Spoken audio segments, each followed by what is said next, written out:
Robert ஒரு அற்புதமான ஒரு யங் பிஸ்னஸ்மேன். தன்னுடைய உழைப்பால் அந்த பிஸ்னஸை வந்து முன்னுக்கு கொண்டு வந்தவர்.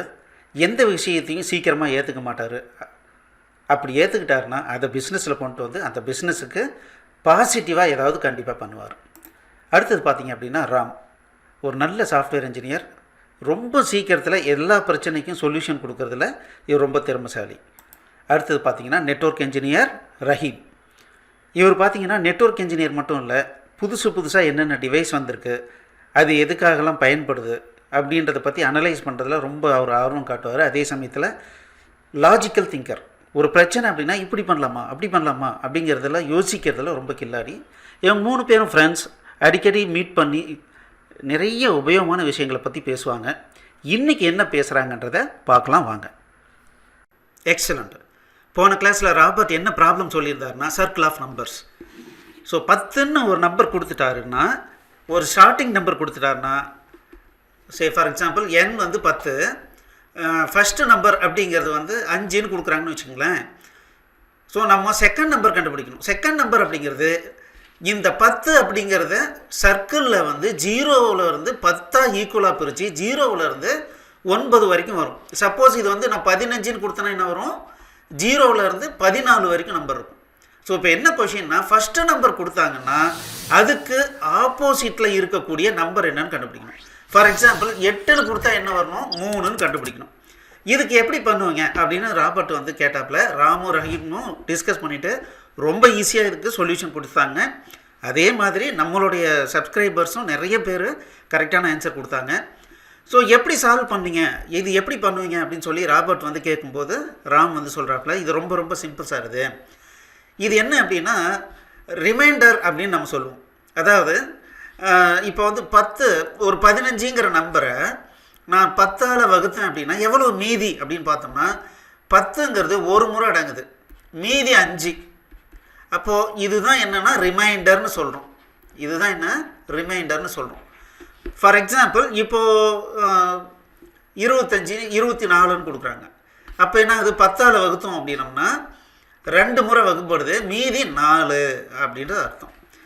ஸோ இப்போது இந்த இடத்துல 10 என்னோட வேல்யூ 10ன்னு இருந்ததுன்னா ஜஸ்ட் ஒரு நம்பருக்கு ஆப்போசிட் நம்பர் என்ன அப்படின்னா இந்த 10 என்ன நம்பர் கொடுத்தாங்களோ இதை 2ஆல் வகுப்பட்டோம்னா மீதி எவ்வளோ வருது, 5 வருது. இந்த 5 நம்ம கூட்டினோம் அப்படின்னா அதுதான் ஆப்போசிட் நம்பராக இருக்கும். இப்போ பார்த்தீங்க அப்படின்னா இப்போ ஃபஸ்ட் நம்பர் 0ன்னு கொடுத்துருந்தாங்கன்னா 0 + 5 என்ன opposite number, second number 5. So இது இப்போ நமக்கு எங்கே இஷ்யூ வருது அப்படின்னா, இப்போ 8ங்கிறத ஃபஸ்ட் நம்பராக கொடுத்தாங்க அப்படின்னா இது கூட இந்த கொடுத்துருக்கிற எண் நம்பரில் பாதி என்ன 5, இது சேர்த்தோம்னாவது 13. நம்ம என்ன பண்ணோம்னா இந்த 13 10ஆல் வகுத்து ரிமைண்டர் எடுத்தோம்னா என்ன வருதோ, ஸோ ஒரு முறை அடங்கிடுது, மீதி 10. அப்போது இந்த 3 அப்படிங்கிறது தான் என்னவாக இருக்கும், இதுக்கு ஆப்போசிட் நம்பராக இருக்கும். ஃபார் எக்ஸாம்பிள் 9 எடுத்துக்கலாம். 9 கூட 5 கூட்டினோம்னா 14. இப்போது இந்த நம்பர் என்ன 10, அதால் டிவைட் பண்ணிவிட்டு மீதியை எடுத்தோம் அப்படின்னோம்னா 4. சி ப்ரோக்ராமிங்கில் பர்சன்டேஜ் அப்படின்னு சொல்லிட்டு ஒரு ஆப்ரேட்டர் இருக்குது.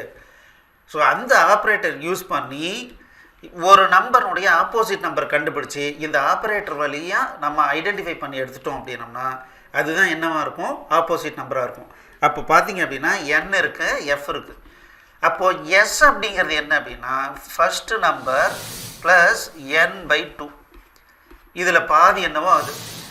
இப்போது செகண்ட் நம்பரை என்ன பண்ணுறோன்னா மாடு பண்ணி எடுத்துக்கிறோம். அது என்னவாக இருந்தாலும் சரி அதை கிவன் நம்பரால் டிவைட் பண்ணி ரிமைண்டர் எடுத்துக்கணும். சப்போஸ் 7ங்கிறது தான் கிவன் நம்பர்னால் ரிமைண்டரும் என்ன 7 தான் ரிமைண்டர். ஏன்னா 0 டைம்ஸ் வந்து டிவிஷன் ஆகுது, மீதி எவ்வளோ வருது 7 அப்படிங்கிற வருது. அப்போ 7ங்கிறது ரிமைண்டர். ஃபார் எக்ஸாம்பிள் இப்போ வந்து 1ன்னு கொடுக்குறாங்க. அப்போ 1 + 5 6. 6 10ஆல் வகுத்தோம்னா ரிமைண்டரும் 6 தான். அப்போ என்ன வரும், ரிசல்ட்டு 6ன்னு வந்துடும். இதுதான் கான்செப்ட், இதுதான் லாஜிக்கல் திங்கிங். ஸோ இது சொன்னோன்னே ராபர்ட் வந்து ரொம்ப ஹாப்பி ஆகிட்டார். இன்றைக்கி வேறு உங்களுக்கு சேலஞ்சிங்கான ப்ராப்ளம் கொடுக்குறேன், நீங்கள் ட்ரை பண்ணுங்கள் அப்படின்னு சொல்லியிருக்கார். என்ன அப்படின்னா செஸ் போர்டு பற்றி நமக்கு எல்லாருக்குமே தெரியும். ஸோ இந்த செஸ் போர்டில் பார்த்தீங்கன்னா ABCDEFGHன்னு ஒரு பக்கம் இருக்கும், ஒரு பக்கம் 1 2 3 4 5 6 7 8ன்னு இருக்கும். இப்போது இந்த குயின் அப்படிங்கிற ஒரு காயின் பார்த்தீங்கன்னா டயகனல்லையும் மூவ் ஆகும், வெர்டிக்கல் அண்ட் ஹரிசாண்டல்லையும் மூவ் ஆகும். அப்போது இப்போ இந்த இடத்துல இப்போ வந்து குயின் எங்கே இருக்குது அப்படின்னா D4 இருக்குது. D4 இருக்குது. அதாவது D4 அப்படிங்கிறத நான் இன்புட் கொடுத்தேன் அப்படின்னா எனக்கு என்ன வரணும்னா, இப்போ குயினுக்கு எத்தனை மேக்ஸிமம் மூவ்மெண்ட்டுன்னு வரணும். ஃபார் எக்ஸாம்பிள் இந்த கேஸில் பார்த்தீங்கன்னா 1 2 3 4 5 6, அதுக்கப்புறம் 7 8 9 10 11 12 13 14 15 16 17 18 19 20 21 22 23 24 25 26 27. D4லேருந்து 27 பாசிபிள் மூமெண்ட்ஸ் வந்து பண்ண முடியும் அப்படின்னு சொல்லணும். இதே பார்த்தீங்க அப்படின்னா இந்த இடத்த கொடுக்குறேன்னு வச்சுங்களேன். இந்த இடம் என்னது G8. G8ன்னு கொடுத்தேன்னா எனக்கு என்ன வரணும் அப்படிங்கிறத கரெக்டான நம்பர் வந்து கண்டுபிடிக்கணும். இதுக்கு உங்களால் வந்து சொல்யூஷன் கொடுக்க முடியுமா அப்படின்னு சொல்லி கேட்குறார் ராபர்ட். ராமு ரஹீமும் கொஞ்சம் நேரம் சிந்திச்சுட்டு ஒரு 10 நிமிஷம் கழித்து ஈஸியான ஒரு சொல்யூஷன் கொடுக்குறாங்க. சப்ஸ்கிரைபர்ஸ் இதை ட்ரை பண்ணுங்கள். நிறைய பேர் ரொம்ப இன்ட்ரெஸ்டிங்காக கரெக்டாக அக்யூரேட்டாக பண்ணிகிட்ருக்கீங்க. இந்த ப்ராப்ளம் சால்வ் பண்ணிங்கன்னா நீங்கள் நிச்சயமாக ஒரு மிகப்பெரிய கில்லாடி தான். ஓகே, ஸோ உலகத்தில் 700 கம்ப்யூட்டர் லாங்குவேஜஸ்க்கு மேலே இருக்குது. இது எல்லாத்துக்கும் தாங்கி பிடிக்கிறது என்னென்னா லாஜிக்கல் திங்கிங். என்ன லாங்குவேஜுக்கு நம்ம போனாலும் இந்த லாஜிக்கல் திங்கிங் இருந்தால் தான் நம்மளால் நல்லா டெவலப்மெண்ட் பண்ண முடியும். ஸோ அதை தான் நம்ம வந்து C++ அண்ட் லாஜிக்கல் திங்கிங் அப்படிங்கிற ஒரு கோர்ஸில் வந்து நம்ம சொல்லிக் கொடுக்குறோம். அதாவது என்ன பண்ணுறோன்னா, ஒரு நூற்றுக்கணக்கான ப்ரோக்ராம்ஸை எடுத்து ப்ராப்ளம் ஸ்டேட்மெண்ட்டை எடுத்து அது எப்படி சிந்திக்கிறது, எப்படி சால்வ் பண்ணுறது அப்படிங்கிறத சொல்லிக் கொடுக்குறோம். இதை எடுத்து நீங்கள் ப்ராக்டிஸ் பண்ண உங்களுக்கும் இந்த லாஜிக்கல் திங்கிங்கிறது யாராக இருந்தாலும் சரிங்க ரொம்ப ஈஸியாக வந்துடும். ஸோ இந்த கோர்ஸை இன்றைக்கே வாங்கி பை பண்ணி படிங்க. ஸோ 8508502000 இந்த நம்பரை கால் பண்ணி இந்த கோர்ஸ் பை பண்ணுறதுக்கு உண்டான லிங்க் வாங்குங்க. இந்த கோர்ஸ் இந்த வீடியோனுடைய டிஸ்கிரிப்ஷன்லேயும் லிங்க் கொடுத்துருக்கோம். அது வழியாக போயும் நீங்கள் பை பண்ணி படிக்கலாம். All the best. தேங்க்யூ.